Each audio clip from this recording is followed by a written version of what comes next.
iki cyumweru gitaha ni ukuvuga kuwa 20 z'uku kwezi kwa mbere, Donald Trump ararahirira gutangira inshingano nka perezida wa 47 wa Leta Zunze Ubumwe za Amerika.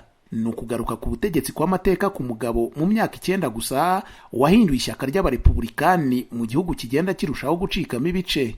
Donald Trump avuga ko yongeye gutorwa atorewe inshingano zikomeye kandi zidasanzwe yahawe n'abatora b'abanyamerika. I want to thank the American people for the extraordinary honor of being elected your. Ndashaka gushimira abanyamerika kubw'ishema ridasanzwe ryo kuba ntorewe kubabera perezida wa 47 ndetse n'uwa 45, kandi ni buri muturage nzabarwanirira ngwanirira imiryango yanyu n'ahazaza hanyu. Buri munsi nzahora mbarwanirira kandi nzakoresha imbaraga zanjye zose, sinzaruhuka tutaragera kuri Amerika ikomeye, itekanye kandi iteye imbere, ibereye abana bacu, ibereye namwe ubwanyu.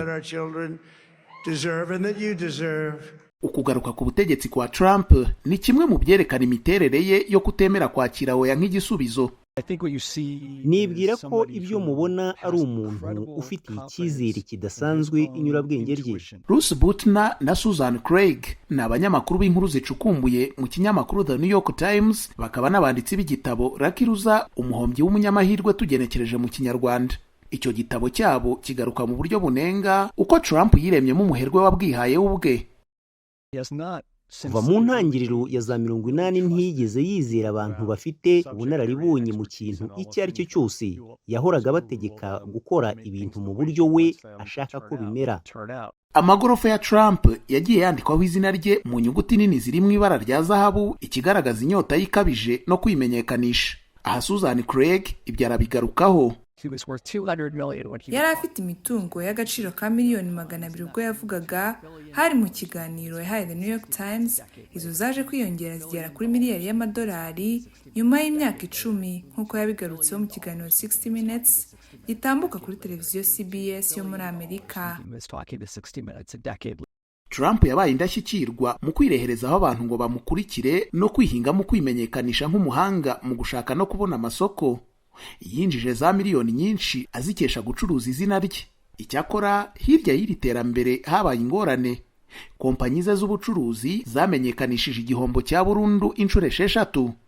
Ibigo bye by'imikino yo gutega amafaranga nabyo byarahombye birafungwa. Trump yongeye kwijajara azamuwe n'ikiganiro cye cya televiziyo The Apprentice, umwiga tugenekereje mu Kinyarwanda, cyatambukaga kuri televiziyo NBC yo muri Amerika, ari nacyo cyamugejeje ku gasongero mu nshingano yakoze. Nk'umuntu utagonda ijosi kandi utavugirwamo, Trump yabaye umukandida ushyize imbere cyane inyungu z'igihugu ariko utavugwaho rumwe. Iyo Mexique yohereza abaturage bayo ntiyohereza abinyamibwa. Baratuzanira ibiyobyabwenge, bakazana ubugizi bwa nabi, abafata ku ngufu. Ntekereza ko harimo n'abake beza. Nka perezida, Trump yashyizeho abacamanza 3 mu rukiko rw'ikirenga bafashije mu kuvana uburenganzira bwo gukuramo inda mu mategeko yo ku rwego rw'igihugu. Mu ntangiriro za 2020, icyorezo cya COVID-19 cyagerageje Trump.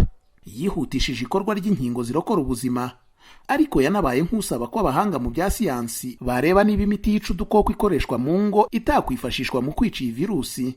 Hamwe na miliyoni 9 z'abanyamerika banduye ndetse n'imfu z'abasaga 230, abatoye icyo gihe mu kwa 11 bahisemo Joe Biden nka perezida wabo utaha. Aho aviriye ku butegetsi, Trump yahanganye n'ibirego byinshi nshinjabyaha kandi ni nawe wa mbere mu bigeze kuba abaperezida hamwe n'icyaha gikomeye. Ariko kandi ntiyigeze akundwa nk'uko akunzwe ubu. Kuroko ku bwicanyi bugira kabiri mu mwaka ushize byarushijeho gushimangira umubano hagati ye n'abamushyigikiye. Abo barimo nka Pam Smith w'Evans City muri leta ya Pennsylvania. Imana ifitiye umugambi Trump kandi yarokotse rwose kubw'impamvu, ndetse nizera ko iyo mpamvu ari ukuba perezida wa 47. Politiki ya Amerika yarahindutse cyane kuva aho Donald Trump yinjiriye mu rubuga. Kandi uyu mugabo wigeze kwandika igitabo The Art of the Comeback, ubugeni bw'amahindura tugenekereje mu Kinyarwanda, agarutse ku butegetsi nyuma yo gukora amwe mu mahindura ya mbere akomeye mu mateka ya Amerika.